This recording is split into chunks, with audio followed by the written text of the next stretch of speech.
Hello everyone, so today we'll be talking about respiratory fluoroquinolones. But I would request you कि अगर आप fluoroquinolones वाली पहली video देख के इस वीडियो पे आए so that would be better, क्योंकि बहुत सारी ऐसी चीज़ें हैं जो मैंने पहली वीडियो में बता रखी है and I would think कि आपको शायद पता है, so I'll be continuing with the first video. तो पहले हम बात कर लेते हैं कि हम रेस्पायरेटरी फ्लोरोक्विनोलोन्स जो होते हैं उनके नाम कैसे याद करेंगे। ठीक है, तो रेस्पायरेटरी फ्लोरोक्विनोलोन्स कौन कौन से होते हैं? OMGL। तो हमारी जो क्वीन थी जब वो गिर गई थी तो उसको सांस नहीं आ रहा था, उसको सांस नहीं आ रहा था, तो वो क्या करेगी? सांस नहीं आ रहा तो क्या करेगी? तुम बोलोगे ऑक्सीजन लेगी? नहीं, हमारी क्वीन इज़ डिफरेंट। तो अगर क्वीन को सांस नहीं आएगा तो वो ओमेगल चलाएगी। ठीक है, तो वो क्या चलाएगी? ओमेगल चलाएगी। अब ओमेगल हम कैसे याद करेंगे? OMGL, Omegle. ठीक है, तो OMGL, ओमेगल। OMG के आगे क्या लगा दो? L लगा दो। So this is how we are going to learn respiratory fluoroquinolones. तो O से हो जाएगा ओफ्लॉक्सिसिन, M से हो जाएगा मॉक्सीफ्लॉक्सिसिन, G से हो जाएगा गैटीफ्लॉक्सिसिन और L से हो जाएगा लीवोफ्लॉक्सिसिन। ठीक है, और लीवोफ्लॉक्सिसिन जो है it is an isomer of ofloxacin only, बस इट इज़ लॉन्गर एक्टिंग। तो हम इसको कैसे याद करेंगे? डेक्स्ट्रोरोटेटरी लीवोरोटेटरी होता है, तो ऑक्साफ्लॉक्सिसिन को हमने लीवो रोटेशन कर दिया तो लीवोफ्लॉक्सिसिन। और L for long acting, so it is longer acting as compare to ऑफ्लॉक्सिसिन।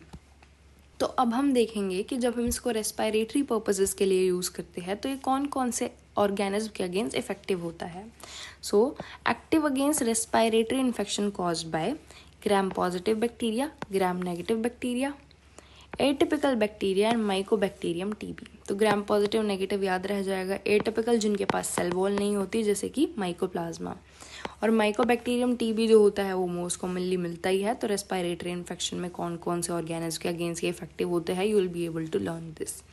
अब हम आते हैं अपने इंडिविजुअल ड्रग पे। तो इंडिविजुअल ड्रग पे सबसे पहले हम देखते हैं नॉरफ्लॉक्सिसिन।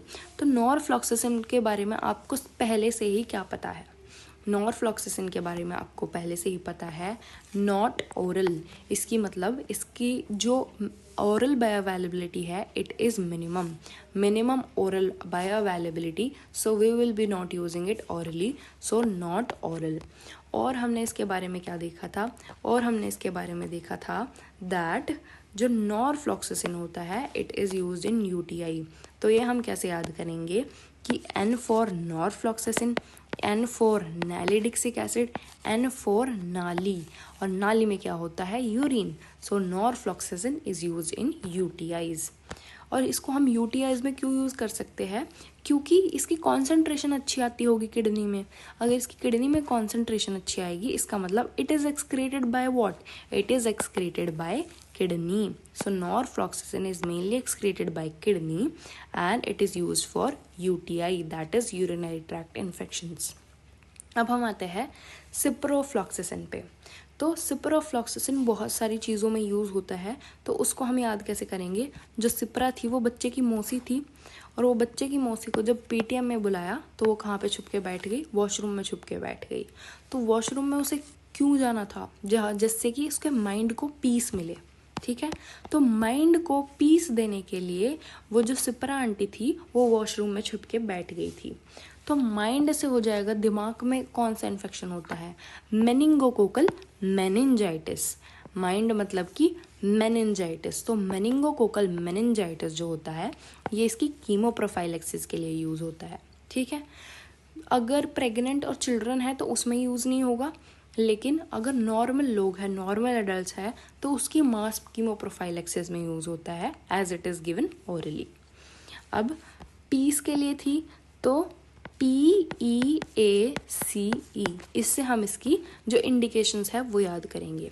तो P से हो जाएगा it is effective against Pseudomonas. So most effective fluoroquinolone against Pseudomonas. तो P से हो गया हमारा स्यूडोमोनास। अब हम आते हैं E से। So it is used in enteric fever. So जो हमारा सिप्रोफ्लॉक्सिसिन होता है it is also use in enteric fever. अब A से आ जाते हैं। ए से हम क्या याद करेंगे, it is drug of choice in anthrax. अब जो एंथ्रैक्स होता है उसमें 2 ड्रग ऑफ चॉइस होती है, एक तो पेनिसिलिन जी होती है और एक हमारी सिप्रोफ्लॉक्सासिन होती है। तो ए से हो गया कि एंथ्रैक्स जो होती है उसमें ciprofloxacin is a drug of choice. C से हो गया it is contraindicated in children and pregnancy also. और ई से वापस कुछ नहीं है, ई से वापस तुम एंटरिक फीवर दे लो। तो माइंड को पीस लाने के लिए जो आंटी थी वो वॉशरूम में गई थी, और उन आंटी का मौसी थी वो वॉशरूम में गई थी, और मौसी का क्या नाम था, सिप्रा। So this is how we learn ciprofloxacin. अब हम आते हैं स्पारफ्लॉक्सासिन। स्पारफ्लॉक्सासिन वैसे तो हमने उस पर से याद किया था, लेकिन स्पार इज स्पार्क। जब तुम्हारी आँखों में स्पार्क आता है तो तुम्हारी आँखें चुंधिया जाती है, तो इसलिए मोस्ट फोटोटॉक्सिक होता है। ठीक है। क्यूट लोगों के चेहरे पे भी एक स्पार्क रहता है जो कि बहुत ज़्यादा लॉन्ग एक्टिंग होता है। तो जिन लोगों के चेहरे पे एक लॉन्ग एक्टिंग स्पार्क होता है वो बहुत ज़्यादा क्यूट होते हैं। तो जिन लोगों के चेहरे पे लॉन्ग एक्टिंग स्पार्क होता है, इसका मतलब sparfloxacin is the longest acting fluoroquinolones. वो क्या होते हैं, बहुत ज़्यादा क्यूट होते हैं। तो इसका मतलब ये क्या करा सकते हैं, क्यूटी प्रोलॉन्गेशन करा सकते हैं। सेकेंड लॉन्गेस्ट एक्टिंग फ्लोरोक्विनोलोन क्या है, मॉक्सीफ्लॉक्सासिन। लेकिन फर्स्ट लॉन्ग एक्टिंग क्या है, स्पारफ्लॉक्सासिन। स्पार मतलब कि स्पार्कल। स्पार्क जब तुम्हारी आंखों में लगेगा तो तुम्हारी आंखें चुंधिया जाएगी, सो इट इज़ इसलिए इट्स मोस्ट फोटोटॉक्सिक। और जिन लोगों के मुंह पे एक लॉन्ग एक्टिंग स्पार्क होता है वो बहुत ज़्यादा क्यूट होते हैं। So longest acting fluoroquinolones and it can cause QT prolongation. अब हम आते हैं गैटीफ्लॉक्सासिन पे। G for gati, G for glycemia. So ये जो हमारा गैटीफ्लॉक्सासिन है ये डिसग्लाइसीमिया करा देता है। अब हम देखते हैं कैसे कराते हैं। ये क्या करता है कि हमारे इंसुलिन रिलीज को ऑल्टर कर देता है पोटेशियम चैनल को ब्लॉक करके। जैसे ही हमारे पोटेशियम चैनल ब्लॉक होंगे तो इंसुलिन रिलीज होगा, तो ये बीटा सेल ऑफ पेनक्रियाज में पोटेशियम चैनल को ब्लॉक करा देता है, जिसकी वजह से सीरियस डिसग्लाइसीमिया भी हो सकता है। Gatifloxacin can affect blood glucose levels causing dysglycemia, that is hyperglycemia और hypoglycemia. Due to these side effect it had been withdrawn. ठीक है, तो गैटीफ्लॉक्सासिन जो होता है वो आजकल यूज नहीं होता। So let's come to moxifloxacin. Moxifloxacin is the second longest acting fluoroquinolone. Moxifloxacin is safe in renal failure. ये हमने कैसे याद किया था, सेफ इन रीनल फेलियर कौन कौन से होते हैं, PTM वाले। P से प्लीफ्लॉक्सासिन, T से हो जाएगा ट्रोवाफ्लॉक्सासिन और M से हो जाएगा मॉक्सीफ्लॉक्सासिन। तो moxifloxacin is safe in renal failure like pefloxacin and ट्रोवाफ्लॉक्सासिन।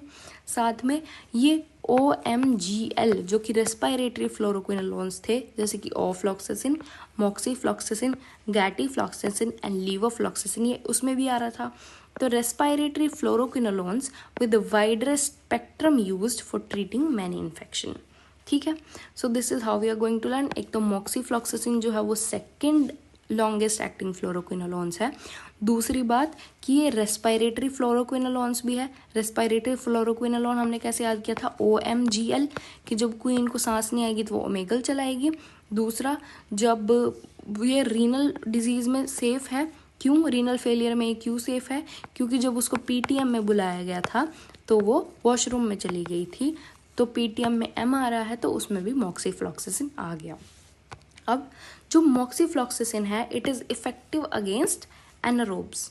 तो मॉक्सी डोंट नीड ऑक्सी, जो मॉक्सी है डोंट नीड ऑक्सी। तो मॉक्सीफ्लॉक्सासिन जो है it is effective against anaerobes क्योंकि इसको ऑक्सीजन की ज़रूरत नहीं है।